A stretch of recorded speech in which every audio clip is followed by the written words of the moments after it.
my name is Robert Masson. I'm an extension agent at the University of Arizona in Yuma. I'd like to talk to you today about the importance of adding organic matter and compost to the soils of Southwest agricultural fields. Organic matter is made up of the decomposed plants and animals that are returned to the earth. It works just like a sponge holding on to water, nutrients, and air, creating a good environment for plants to grow in. Let's take a look under the microscope and check it out up close. Do you see how it kind of looks like a sponge with empty spaces inside that can fill up with all the things plants need to thrive? We desperately need organic matter in our desert soils. A good soil has about 5% organic matter. Our desert soils have less than 1%, which causes a lot of problems. Organic matter can be added to the soil by tilling in plants as a green manure, such as this alfalfa here. But it's always better when it's passed through the digestive system of an animal. The resulting manure is great to use, but it's dirty and comes with it a risk to spread foodborne diseases harmful to humans, especially when used on leafy green crops, growing low to the ground and eaten raw. We can clean it up more and make it less harmful to people if we put it through a composting process that heats it up and kills off the deadly pathogens. Let's go and visit Dan at a commercial dairy and learn how a professional composting operation works. We're at a commercial dairy here in central Arizona, where we are cleaning the manure out of the pens with a front end loader. We transfer the manure to another location where we dump it in long rows we call rin rows, where the composting process begins. Dan, what are we seeing? That's an HCL windrower with a 140 horsepower John Deere tractor. And what we're doing there is we're tilling the poop up. It's putting it in a nice windrow in the back. We actually split these rows in half. These rows are dump truck loaded, full loads, and then we cut the rows in half, and we're actually adding water to that. In a minute here you'll see that, but we're adding water. Water's the key to quality compost. Absolute key to quality compost is the water. And what you're seeing here is we put an atrocious amount of water. We drag water on these hoses. I don't know if you can see the hose there, but you put it off of the heads, you drag the hose, and as he's tilling, he's putting water in. And these rows are staying hot. They're staying between 140, 150 degrees. They're staying that way for a minimum of 15 days. We overdo that immensely, 2, 3, 4 times as much as they require. That kills the pathogens. And the water's key to making a pudding, so that the inside and the outside and all the product in between gets composted up properly. No chemicals is added to it? No chemicals added, just dairy manure, water, tilling, and heat, and air. It's air, heat, water, and the mixture of that creates basically quality compost. It's loading up the water's still going. He's gonna finish this up, and in 1 minute here, he's probably gonna keep it. He's gonna stop, and then in a second here, he's gonna go to the other side, and he's gonna continue to water.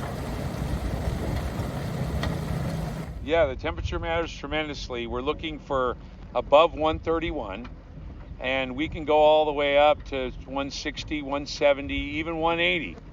But somewhere around 180, we start to worry, so we'll add water, we will till, and we will be a little worried. We worry about compost fires, and compost fires happen 180 and above. You're starting to threaten the concept of a compost fire. Compost fires don't get put out easily. They don't get put out with water. They get put out with lots of friends and lots of loaders. When you do have a compost fire, all the product is lost. That's a temperature gauge, typical temperature gauge. They're long, and before we pull it out, come on in here and look at this temperature. Come on a little closer, look at that. Because you're gonna see that, and I want all my customers to see that as well. What does that say on there? As far as I can tell, it says about 141. So that's 141 degrees, so that'll burn your hand. If you stick your hand down where that meter is, it'll burn your hand. So that's the heat that kills the pathogens. That's the heat that is obtained through water, air, decomposition, breaking it up. So what we've done is we put these in, we take a temperature of every single stack every single day for 3 solid months at least. Okay, we want to know every day what the temperature is of this, every row. The job is to move it every day, so we'll take temperatures and move it. As we till it, we obviously will move it. That's a temperature gauge. That's meant to be grabbed. That was put on there to grab. And then you want this to be somewhere near the center of the pile. So you put the pile in. I think he buried a little high. I don't like it much buried more than that. And you'll see that it goes right back to 140.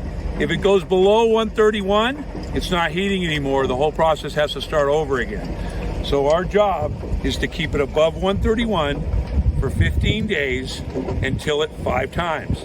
The tilling is to keep the pudding mixing, and the temperatures to keep the pathogens dying. And what happens if you do really compost right, these stacks, when you're going to see the other site, you'll see my other site, they're much smaller, and you're going, how'd they get so small? This thing it's a living, breathing thing. It's living, and the biology is living, and they're eating, and they're dying, and they're producing, more and more, and the methane's getting burned off, and all this stuff is happening. And as that happens, these things are shrinking. So we actually will bring in, let's say, 1,000 tons. We'll usually only ship somewhere near 500 tons. So we will have eaten up approximately half of the material. Is really just goes away when it comes to compost, real quality compost, and it'll smell like earth, and it's really fascinating what it smells like, what it looks like. You're going to see in the other one that whole concept. If you look at this real carefully, you're going to notice that there's an enormous amount of alfalfa in it. You can see the fiber. See, there's fiber everywhere. Yeah. Okay. When compost is usually finished, there's a whole lot less of that fiber. It's been eaten by the microbes. I can see in the middle of the ring rower, it's 140. But this is not 140. What can we do with this? Question, that's still raw manure. And what we're doing after this is after every row, we come along with the loader, we clean up the sides of these windrows and we put them back into rotation. So yes, what you're asking is that is actually composting. This right now is not. So we'll clean up this side row, and then we will continue to work the center of the windrower to get the temperatures up and to continue to compost them.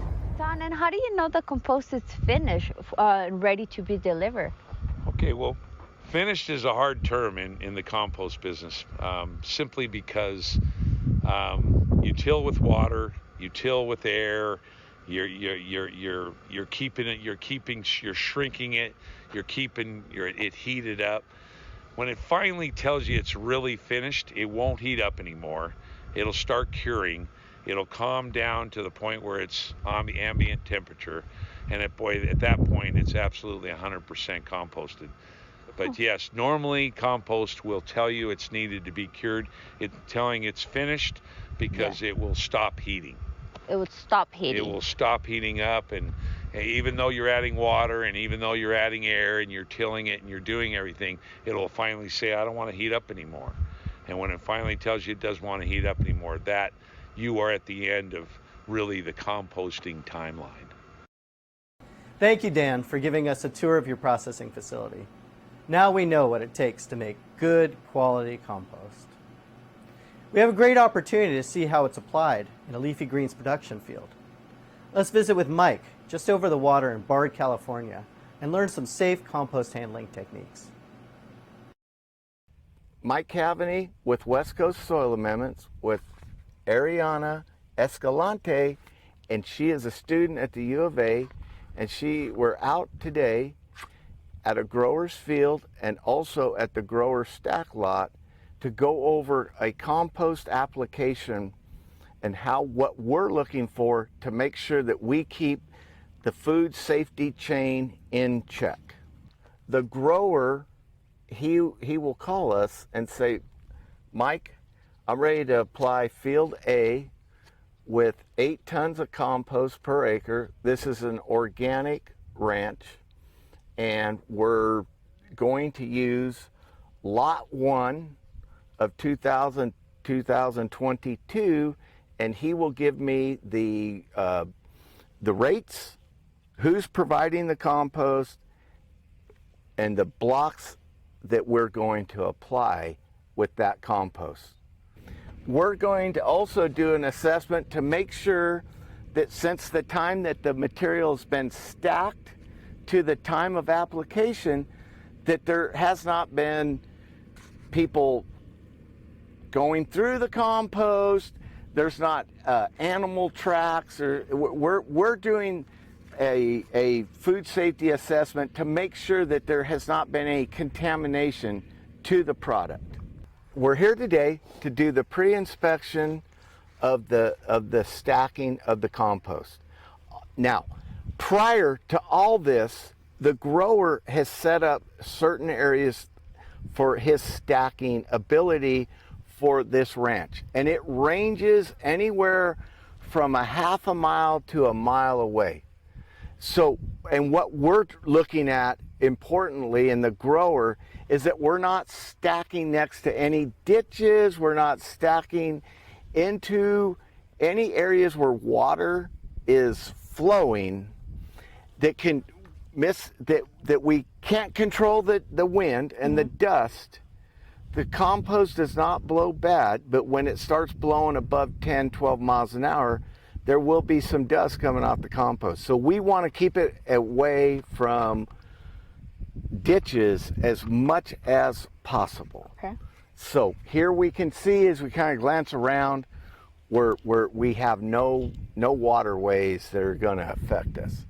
So this is the last step too. Why this is important is it is the last step to the compost for the traceback audit. This is so that we know that this got lot number 1, and the grower in his paperwork has lot number 1, field number 1. So we want all that information to stack up and be accurate.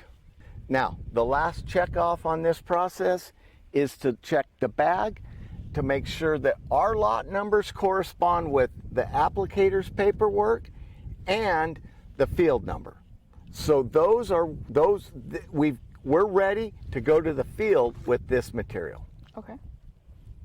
Okay, we're going to get in my pickup and we're going to go around the field. We're going to take the grower map that he sent us. We're going to make sure that we have that that they're matched up with the map as to where we're actually at. What we're looking for there is any adjacent crops. We're looking for the waterways so that we don't get any compost into those waterways or contaminate the ditch banks. We're also going to, when the spreader gets here, he's going to run his GPS, and we'll set some boundaries inside of the field, and we will adjust those boundaries by the amount of risk. Okay. All right, Mike, we're at the corner of the field. Yes. So what we've done is we've come up to the corner. This is where the water is flowing, and it flows to the east. So what we want to do here is that we're going to make sure that we set our buffer. We want the compost, the composted manure, no closer than to right here. This is our edge line right here. Okay. And so in essence, what we're doing is when we come in there and GPS it, we cut it 10 feet. Because if it gets up there, it's almost impossible to get it out. And we don't want any of that residue to pop up in an audit. So we're leaving a buffer here. We're going to come in and put that same buffer here along the road too. This is going to be our drop line right here. Okay. We don't want any compost further than that, because again, if we get material up there, that could get it kicked out in an audit because they're finding manure or composted manure that is not in where it's supposed to be. And that's very important. We don't want it on the ditch bank. We don't want it out on the road, anywhere where it could get tracked into the field later on during the year. All right, Mike, is there anything that the spreaders can do to keep the application process within the field? Yes. It's monitoring the wind. Anything over 12 miles an hour, there should not be any compost applicating going down. We just have to keep it below that. A lot of times, any of the dust that's moving off of the field is got an infusion of the compost dust with it. So to be on the safe side, you just stop and wait till we get the wind conditions right. The good thing is we're lucky. We're in Arizona, so there are days where we're not going to be able to spread, but 90% of the time, we're all right. Yesterday, we were blown out. The winds were 15 miles an hour plus, so we've moved locations. Today, we're making that assessment to find out if we can apply or not apply. So, I'm here with my crew, Sam and Noel, and we're going to check the wind right now. We have varying speeds of wind, but we want to check it to see if we're going to be able to work today. All right, Noel is going to check the wind right now is coming out of the south, going to the west. So right now, it's 4.2 up to 13.4. So this is where we have to make the decision as to will we get material off base. Prior to spreading, we also, as we move the machine from location to location, we do a clean down too. We don't want to bring any soil diseases brought in from the field versus also compost, any residue compost from a previous lot. We want to keep everything clean, sanitized, so that as we apply the material, once again, we have no contamination from the prior field. So here we are. I'm going to go through my guys and we're going to walk around the machine, check for any oil leaks. We're checking for any residue compost left over and any material that we don't want to end up in the field. So that's what we're doing right now. I'll be with Noel.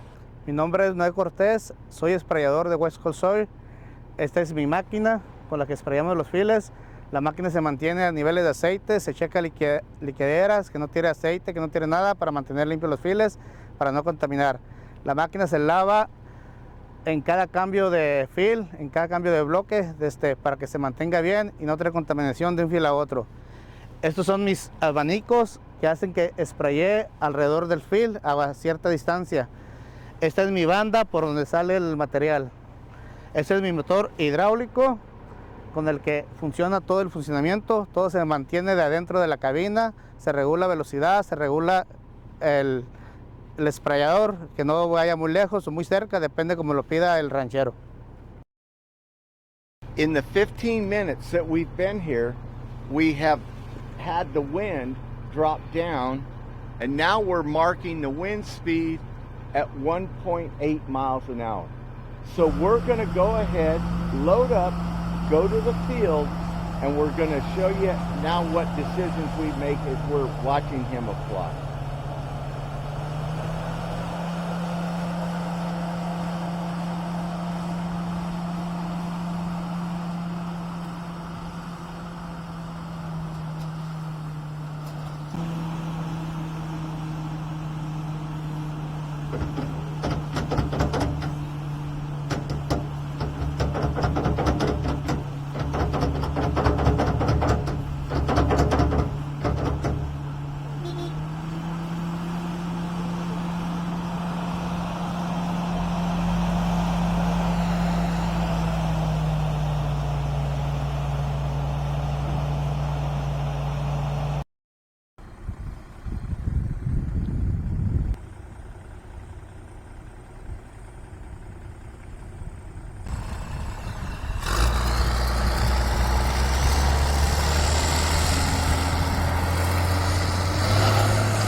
We learned a lot of things today about the value of adding organic matter into the soil and the steps needed to make it safer for the leafy green industry. Next time you buy a head of lettuce at the grocery store, think about all the steps in getting that to market and the part we play in producing a safe product.